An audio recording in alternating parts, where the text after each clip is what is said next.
4월 19일 수요일 하나님께서 우리에게 주신 말씀 함께 묵상하도록 하겠습니다. 성경 민수기 15장 22절부터 41절까지입니다. 너희가 그릇 범죄하여 여호와가 모세에게 말씀하신 이 모든 명령을 지키지 못하되 곧 여호와께서 모세를 통하여 너희에게 명령한 모든 것을 여호와께서 명령한 날 이후부터 너희 대대에 지키지 못하여 회중이 부지 중에 범죄하였거든 온 회중은 수송아지 한 마리를 여호와께 향기로운 화제로 드리고 규례대로 소제와 전제를 드리고 숫염소 한 마리를 속죄제로 드릴 것이라. 제사장이 이스라엘 자손의 온 회중을 위하여 속죄하면 그들이 사함을 받으리니 이는 그가 부지 중에 범죄함이며 또 부지 중에 범죄함으로 말미암아 헌물 곧 화제와 속죄제를 여호와께 드렸음이라.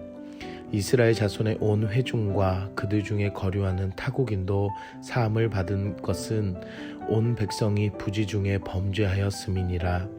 만일 한 사람이 부지 중에 범죄하면 1년 된 암염소로 속죄제를 드릴 것이요 제사장은 그 부지 중에 범죄한 사람이 부지 중에 여호와 앞에 범한 죄를 위하여 속죄하여 그 죄를 속할지니 그리하면 사함을 얻으리라.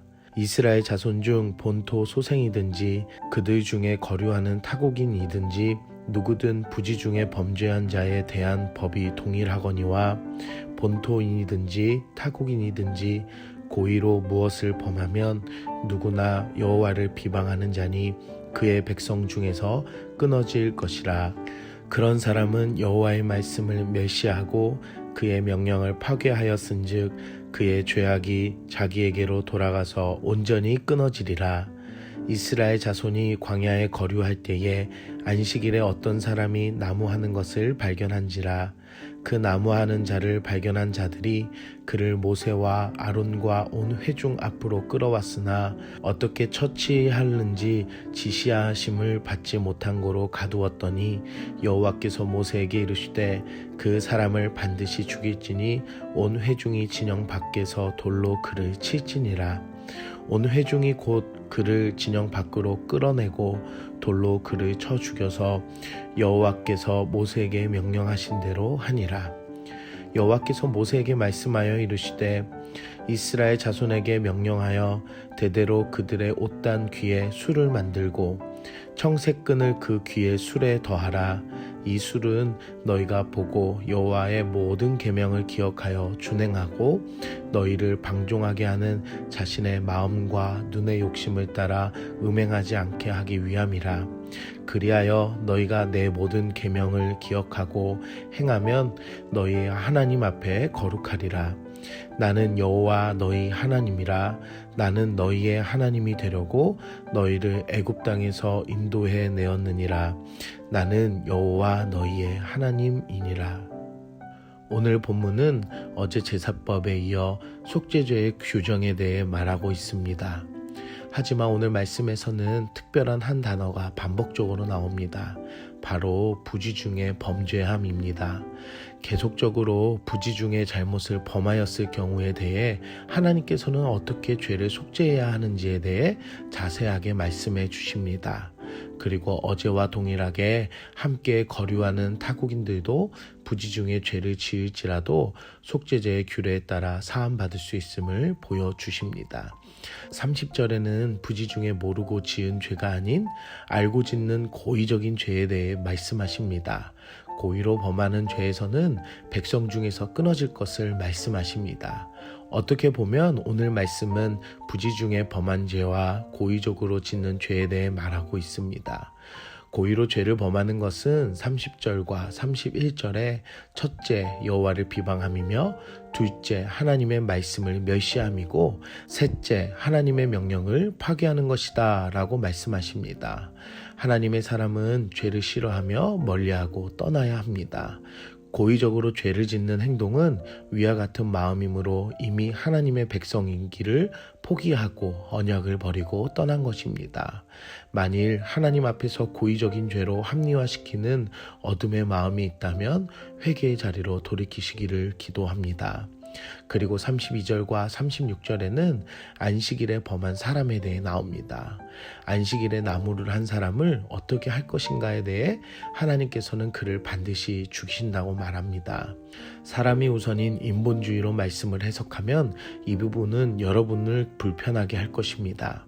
하지만 성경은 하나님의 말씀이고 우리는 하나님을 중심으로 말씀을 믿고 따라야 합니다. 오늘 말씀에는 부지 중의 범죄함과 고의적 행동에 대해 하나님께서 주신 말씀을 기준으로 보시면 이 부분은 쉽게 적용이 될 수 있습니다. 이스라엘 백성들에게 안식일은 하나님께서 인간에게 주시는 쉼과 하나님과의 시간임을 모르는 백성이 없었습니다. 그 시간에는 나무를 한다는 것은 고의적인 행동이므로 당연히 하나님의 명령을 거역하며 하나님을 비방하고 하나님의 말씀을 멸시하고 파괴하는 행위입니다. 이것은 하나님께서 싫어하시는 행위입니다. 부지중이 아니라 고의적으로 내 결정이 우선이 되어 행동하는 것은 하나님께서 싫어하시는 것을 오늘 본문을 통해 말씀하고 계십니다. 그리고 하나님께서는 이스라엘 백성들에게 하나님의 백성은 말씀으로 사는 백성임을 기억하게 하시기 위해 청색실로 만든 술을 겉옷 단에 매어 볼 수 있게 명령하십니다. 한 사람이 아니라 모든 백성들의 옷에 매어서 내 옷을 보고 또 다른 이들의 옷에 청색수를 보며 하나님께서는 말씀을 기억하고 준행하고 내 마음에 방종하게 만드는 마음과 눈의 욕심 그리고 음행하지 않도록 알려주십니다. 하나님의 사람으로 정체성을 가지고 살아가는 것은 우리 마음에 기억하고 순종하고 사는 삶입니다. 오늘 하나님은 이것을 거룩한 삶이라고 말씀하십니다. 하나님의 자녀로 정체성을 잊지 않고 말씀을 기억하고 하나님 말씀에 순종하는 여러분들 되시길 기도합니다. 오늘 우리는 무엇을 적용할까요? 하나님의 말씀을 기억하고 순종하며 사는 거룩한 백성이 됩시다. 하나님께서는 우리의 연약함을 아십니다.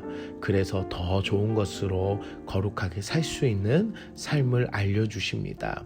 이스라엘 백성들의 옷단에 청색수를 보면서 말씀을 기억하고 순종했던 모습처럼 내가 중심이 되어서 하나님을 잊어버리고 사는 삶보다 하나님의 말씀을 기억하고 순종하며 거룩한 삶을 살아가시는 여러분들 되시기를 기도합니다. 함께 기도하겠습니다. 사랑의 하나님, 오늘도 우리 가운데 말씀으로 은혜 주시니 감사합니다. 오늘 부지 중에 지은 죄와 고의적으로 지은 죄를 보며 내 연약한 모습을 되돌아보게 하시니 감사합니다. 하나님의 자녀로서 정체성을 가지고 하나님의 말씀을 기억하고 순종할 수 있는 은혜를 허락하여 주시옵소서. 오늘도 내 삶에 하나님의 말씀이 중심이 되어서 나에게 주어진 하루가 거룩한 삶이 되게 하여 주시옵소서. 예수님의 이름으로 기도합니다. 아멘.